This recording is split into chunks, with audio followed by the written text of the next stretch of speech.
What's going on, everybody? This is Chargers Now. I am your host, Will Ortner, and we're going to dive into the free agent targets for day 3 of the NFL free agency, and actually the first real day of the NFL season because the new league year starts on Wednesday. It is important to mention that since the last time that I talked to you, the Chargers did make a move. They signed an offensive lineman by the name of Cole Strange. I'll tell you right now, I think that it's a weird move. I don't get it. Chargers have a ton of money. They have a ton of cap space. What are we doing? Are we going big fish hunting? Do you think A.J. Brown is going to be someone that they can actually go out and get instead of going and paying for some big-name offensive linemen on the interior other than Tyler Biadasz? Chargers haven't done anything. What is general manager Joe Hortiz doing? It seems to think that maybe he's going to put in a guy like Trevor Penning. Maybe Hortiz thinks that a guy in Cole Strange is going to be able to take over one of those guard positions. Frankly, at this point, I don't get what they're doing. Hopefully, day 3 of NFL free agency, the Chargers do a little bit more. Right now, we are filming this on Tuesday, March 10th at 7:30 p.m. At this time, obviously, all of these guys are free agents. The first free agent that I want the Chargers to potentially go after would be edge rusher Trey Hendrickson. Now, Trey Hendrickson has made it known that he is going to make his decision tomorrow. Now, with the Max Crosby news that just broke, maybe that kind of changes up his game plan as maybe more teams are a little bit more interested in some of these other players, or maybe they're interested in throwing more money at Crosby than they are at Trey Hendrickson. Maybe teams are more interested in throwing money at Trey Hendrickson now because Crosby failed his physical, is what is being reported by the Athletics' Diana Rossini. I think that the Chargers need to be in on an edge rusher, and I think that Trey Hendrickson would really fit that mold. When you look at the last 4 years for Hendrickson, he has been the epitome of being one of the top players at that edge rusher position. Now, what'll be interesting for Trey Hendrickson is where does he fit in this team and fit in with this team. I think that he would be great. He would be someone that can easily be rotated at that edge rusher position because we know that defensive coordinator O'Leary is going to want to make sure that he does some nice rotations. That's kind of the mainstay of the Mike McDonald defense, the mainstay of the Jesse Minter defense, and will be the mainstay of the O'Leary defense in LA. I believe that the price will come down for Trey Hendrickson. He obviously wants a lot of money, and teams don't seem to be willing to pay that. What is that number going to go down to? We'll just have to see. Hopefully it leads to him ending up in LA. Next player that we got to talk about is a man by the name of Bradley Chubb. Now, Bradley Chubb, he was released quite some time ago by the Miami Dolphins, and I think that Chubb is someone that I definitely want to have in LA. Bradley Chubb is an elite pass rusher while also doing a fantastic job of stopping the run. He's a little bit more of a complete player than Hendrickson. Not going to be as good in the pass rushing game, but going to be a lot better in the run stopping game. Bradley Chubb is someone that easily adds into this squad. And even though he's had an injury, I do think he is going to be a top tier performer for quite some time. Look, I'll be honest. We want Chubb. We want him in LA. I think he would do a fantastic job in this defense, and we know that the Chargers need an edge rusher with Odafe Oweh going to the Washington Commanders. Will they turn to Chubb? I think it could be a big decision. How do we feel about the Chargers' free agency moves so far, or really the lack thereof? Let me know down below in the comment section. Is General Manager Joe Hortiz waiting? Is he doing the John Schneider? Is he waiting until the last possible minute to make a big move? Or to make multiple big moves, potentially. Maybe he's going for the long play. Build up as much depth as possible. How do you feel right now, though? Let me know. I know there's a lot of Chargers fans that are a little bit frustrated, a little bit nervous down below in the comment section. All right, next player that I do think would be a fun addition or a fun add to this team is a man by the name of Rachaad White.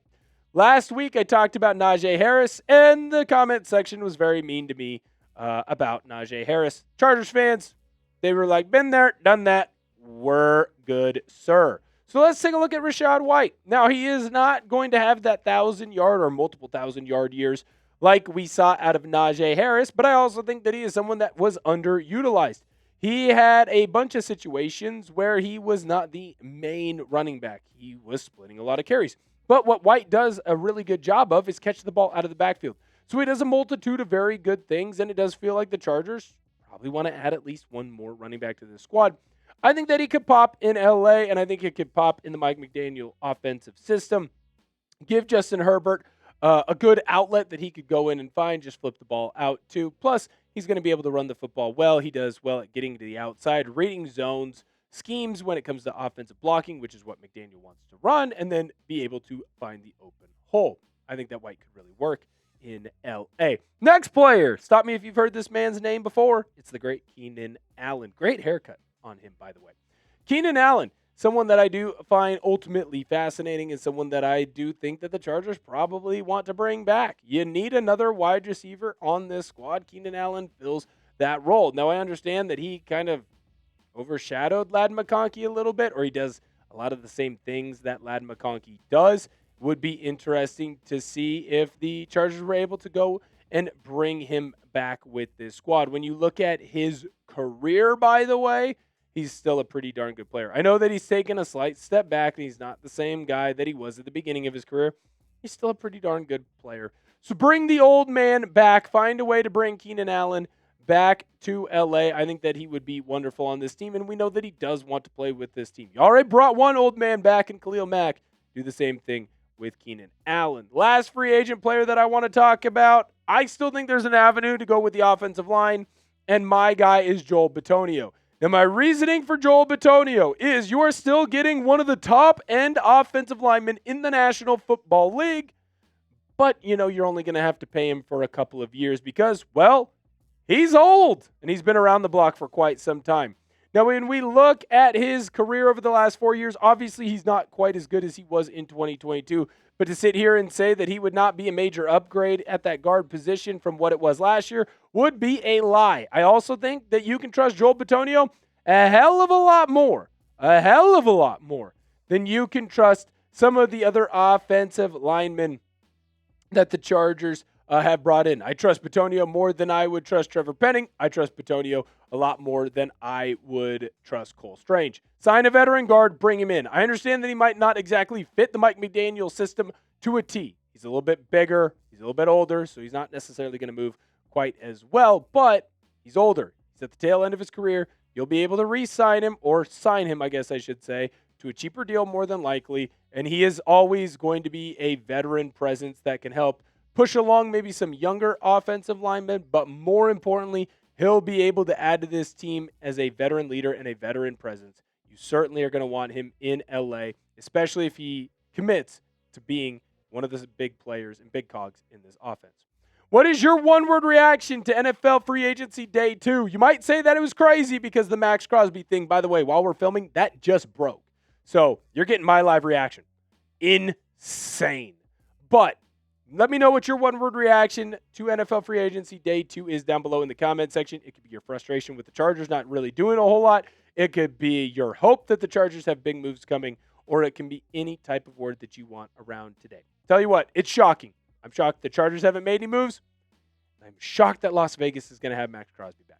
Hit that sub button if you will. This is Chargers Now, and we are going to have you covered on the Chargers now and later on because we are not going to go anywhere else. Producer Searle really liked that one. He's real proud of my dad jokes. Maybe one day I'll be able to fill out the dad part of the jokes instead of just being a dumb jokester. Hit that sub button. Thank you guys so much for watching today's video, and bolt up.